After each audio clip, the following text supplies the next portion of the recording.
আপনারা এই ভুল করেন না, যে ভুল আমি করছি। পোলাপানরে দিনই শিক্ষা দিয়ে, পোলাপানরে আল্লাহর রাস্তায় পাঠায়, উচ্চ শিক্ষায় শিক্ষিত করেন, কিন্তু ধর্ম শিক্ষা দিয়েন। ধর্ম শিক্ষা না দিলে পোলাপান কোনোদিন বাপ মার মর্যাদা বুঝে না, কোনোদিনও বুঝে না। মনে রেখেন।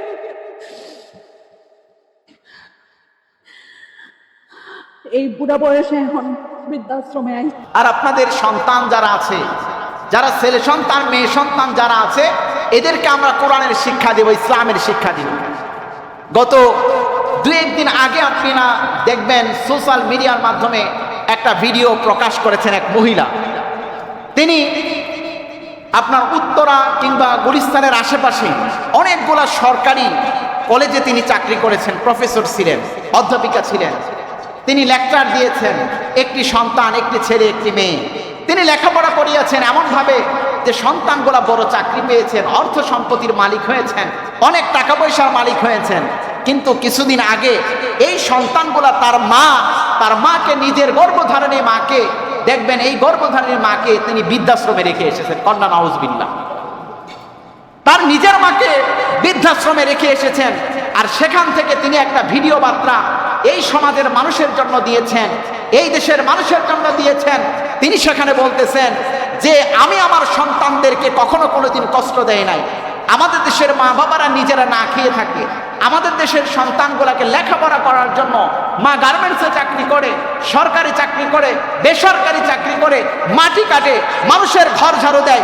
সমস্ত কাজ, এমন কোনো নিকৃষ্টতম কাজ নেই যে মা এবং বাবা করে না তার সন্তানকে লেখাপড়া করানোর জন্য। সব কাজগুলো সন্তানরা মারা করে থাকেন, বাবারা করে থাকেন। কিন্তু যেই সন্তানকে লেখাপড়া করালেন, যেই সন্তানকে বড় বানালেন, যেই সন্তানকে লেখাপড়া করিয়ে বিদেশ লেখাপড়া করালেন, দেশের সব লেখাপড়া শেষ করালেন, এবার এই সন্তানই যখন বড় হয়ে যখন চাকরি পেল, তখন তার মাকে তিনি বৃদ্ধাশ্রমে রেখে আসলেন। কন্যা নাউজুবিল্লাহ। এর চেয়ে দুঃখ এবং কষ্ট ভরা আরো কোনো কথা আছে? তিনি এবার বৃদ্ধাশ্রমে গিয়ে এই সমাজের মানুষদের জন্য একটা বার্তা দিয়ে গেলেন, একটা কথা দিয়ে গেলেন, চিরকুট রেখে গেলেন। তিনি বললেন, শোনো, আমার সন্তানের জন্য এমন কোনো কাজ নাই যে আমি করি নাই। আমার সন্তানকে লেখাপড়া করানোর জন্য যত কাজ আছে সব কাজ আমি করেছি, কিন্তু আমার সন্তানকে আমি কোরআনের শিক্ষা দেই না। আমার সন্তানকে আমি হাদিসের শিক্ষা দেয় নাই। আমার সন্তানকে আমি চরিত্র গঠনের শিক্ষা দেয় নাই। আমার সন্তানকে আমি ইসলামী শিক্ষা দেয় নাই। আমার সন্তানকে জাগতিক দুনিয়ার লেখাপড়া করালাম। দুনিয়ার জাগতিক লেখাপড়া করানোর কারণে আজকে লেখাপড়া শিখেছে কিন্তু চরিত্র শিখে নাই। জাগতিক লেখাপড়া শিখেছে, ইসলাম শিখে নাই। যেই জাতি ইসলাম শিখে না, যেই সন্তান ইসলাম শিখে না, যেই সন্তান কোরআন শিখে না, যেই সন্তান তিনি লেখাপড়া শিখে না, সেই সন্তান বড় হয়ে মা বাবাকে সম্মান করে না, তার বাবাকে সম্মান করে না, মাকে সম্মান করে না। আর যেই জাতি কোরআনের শিক্ষা থেকে বঞ্চিত হবে, সেই সন্তান, সেই ছেলে মেয়ে মা বাবাকে বৃদ্ধাশ্রমে রেখে আসবে। তার বক্তৃতার ভিতরে তিনি এটা ক্লিয়ার করে দিয়েছে। তিনি বলে গেলেন যে আমার সন্তানকে আমি জাগতিক লেখাপড়া শিখালাম, কিন্তু আমার সন্তানকে আমি কোরআনের শিক্ষা দেয় নাই। আমার সন্তানকে চরিত্র গঠনের শিক্ষা দেয় নাই। আমার সন্তানকে ইসলামী শিক্ষা দেয় নাই। আমার সন্তানকে চরিত্র গঠনের শিক্ষা না দেওয়ার কারণে আজকে হাজার হাজার কোটি কোটি টাকা পয়সা থাকা সত্ত্বেও আমার সন্তান আমাকে বৃদ্ধাশ্রমে রেখে গেছেন। কন্যা নাউজুবিল্লাহ।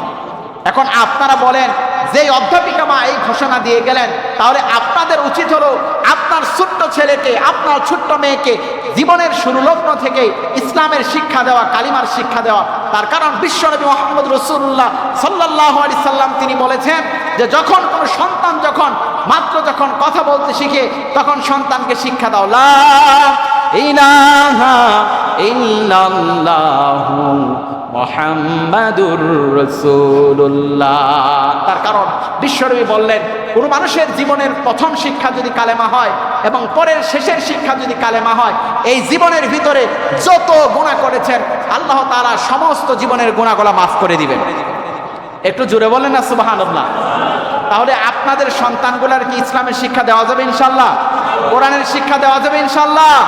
আল্লাহ আমাদের সন্তান দেখবেন যে আপনার গার্মেন্টস ফ্যাক্টরি আপনাকে ছাড়া ঠিকই চলছে, কিন্তু আপনার ব্যস্ততা আপনি কাকে দেখাচ্ছেন? যারা দুনিয়া থেকে যারা বিদায় নিয়ে চলে গেছে তাদের কবরের পাশে গিয়ে একটু দাঁড়ান। আপনার মায়ের কবরের পাশে গিয়ে একটু দাঁড়ান। আপনার বাবার কবরের পাশে গিয়ে একটু দাঁড়ান। দেখবেন দুনিয়ার সব স্তব্ধ হয়ে গিয়েছে, দুনিয়ার সব স্তব্ধ হয়ে গিয়েছে। আপনি আপনার মায়ের কবরের পাশে দাঁড়ান, যেই মা 4টা 5টা সন্তান লালন পালন করেছে, যেই বাবা 4টা 5টা সন্তান লালন পালন করেছে, সেই বাবাও অন্ধকার কবরে শায়িত আছে।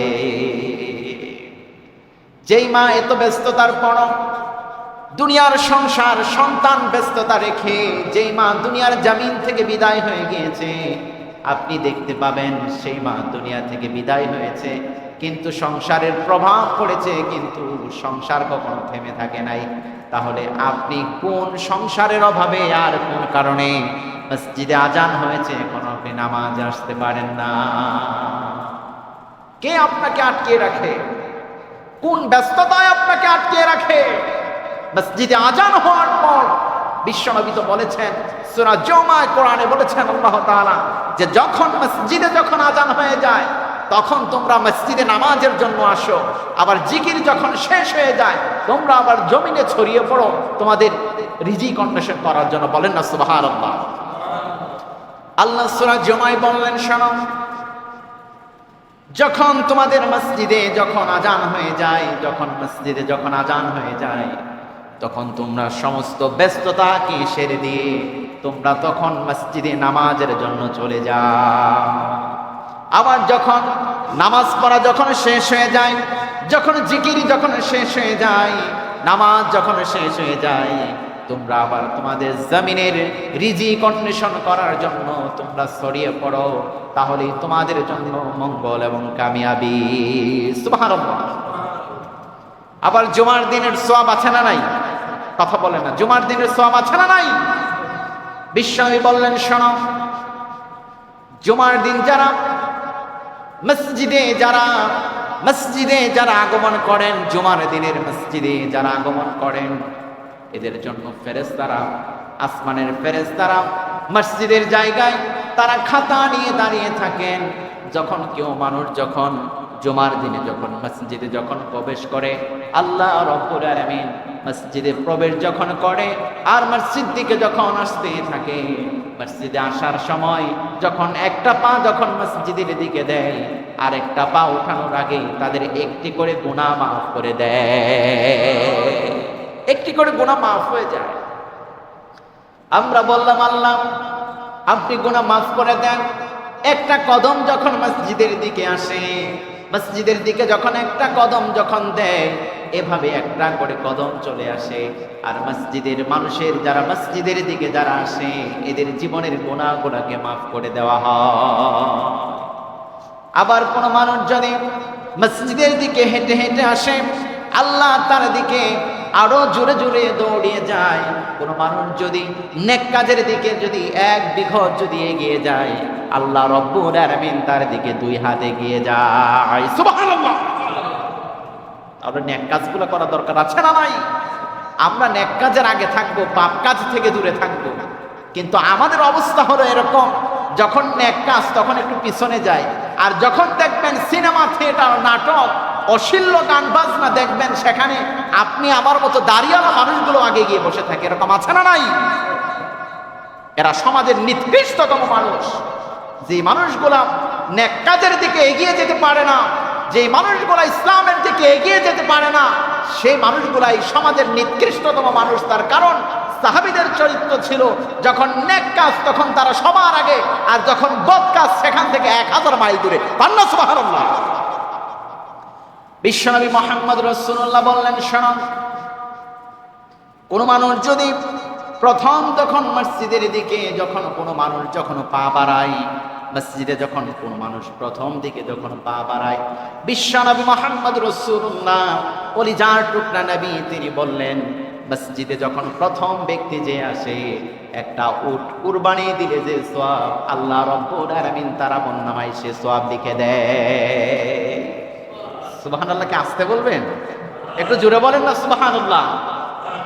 এরপর আবার দ্বিতীয় ব্যক্তি যখন মসজিদের দিকে যখন প্রবেশ করে, যখন দ্বিতীয় ব্যক্তি যখন প্রবেশ করে, ও দুনিয়ার মুমিন মুসলমান, আমাদের গরু কুরবানি আর ও কুরবানির সামর্থ্য নাই।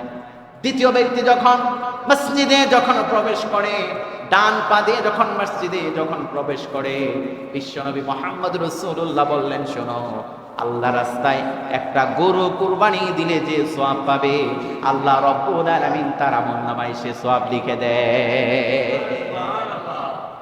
এইভাবে পর্যায়ক্রমে যখন মানুষগুলো মসজিদের দিকে আসতে থাকে, যখন প্রথম ব্যক্তি আসে সেই ব্যক্তি ওট কোরবানির সওয়াব পায়, আবার দ্বিতীয় ব্যক্তি যখন আসে সেই ব্যক্তিটা গরু কোরবানির সওয়াব পায়, আবার তৃতীয় ব্যক্তি যখন আসে সেই ব্যক্তিটা ছাগল কিংবা দুম্বা কোরবানির সওয়াব পায়। এইভাবে যেই মানুষগুলা হুজুরে মসজিদে মিম্বারের খুতবা দেওয়ার আগ পর্যন্ত যে মানুষগুলা মসজিদের দিকে আসতে থাকবে, আল্লাহর রাস্তায় একটা মুরগি কিংবা ডিম কুরবানি দিলে, দান করলে যে সওয়াব, আল্লাহ রাব্বুল আলামিন সেই সওয়াব তার আমলনামায় লিখে দেয়। এই সমস্ত সওয়াবগুলো আমাদের দরকার আছে না নাই? কথা বলেন, আছে না নাই? দুনিয়ায় তো কত ব্যস্ততাই তো আমরা দেখালাম, তাহলে আল্লাহর জন্য একটু সময় দেওয়া দরকার আছে না নাই? এই সময়টা কার দেওয়ার সময় বলেন তো? এই সময়টা কার দেওয়ার সময়? আল্লাহর দেওয়ার সময়। কার দেওয়ার সময়? আল্লাহর দেওয়ার সময়। এই জীবনের মালিককে? কথা বলেন, এই জীবনের মালিককে? আসমানের মালিককে? এই জমিনের মালিককে? তাহলে আল্লাহর দেওয়ার সময় আল্লাহর জন্য ব্যয় করতে কোনো সমস্যা আছে? কথা বলেন না। আল্লাহর দেওয়ার সময় আল্লাহর জন্য ব্যয় করতে কোনো সমস্যা আছে? কোনো সমস্যা নেই। আমাদের সময়গুলো আল্লাহর জন্য হোক, আল্লাহ কবুল করুক, বলুন আমিন। আমি মসজিদে কথা দিয়েছিলাম আগে আসবো ইনশাল্লাহ, আপনারাও কিছু মানুষ আগে এসেছেন, আল্লাহ কবুল করুক, বলুন আমিন।